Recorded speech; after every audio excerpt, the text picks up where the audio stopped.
যা দেখছো সমস্তটাই বাড়ির ছাদে, ছোট টবের মধ্যে। হ্যাঁ, কিভাবে এত মালবেরি হয়েছে চলো তোমাদের সাথে টিপসটা শেয়ার করি।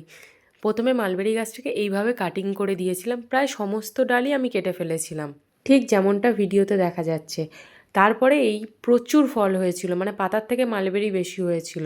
কিছু পাওয়ার জন্য কিছু হারাতে হয়, তো ডালগুলো কেটেছিলাম, ফলস্বরূপ কিছুদিন হয়তো ফল হয়নি, তারপরে প্রচুর। আর এটা হচ্ছে সর্ষের দানা, কিছুটা সর্ষের দানা ছড়িয়ে দিয়েছিলাম, কেমন হবে জাস্ট দেখার জন্য। আর এই লিকপিকে বেগুন গাছটাতে দেখো 3টে বেগুন হয়েছে। আর শসার দানা ছড়িয়ে দিয়েছিলাম, বাড়িতে যে শসা আনে জাস্ট সেই দানাটাই শুকনো করে ছড়িয়ে দিয়েছিলাম, তাতে আবার শসাও ধরেছে।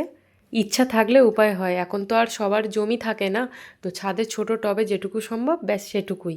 অনেক দিনের শখ ছিল একটা সরু লঙ্কা গাছের, ব্যাস সেটাও পূরণ হয়ে গেল, এখন বাড়িতেই লঙ্কাটা পেয়ে যাচ্ছি।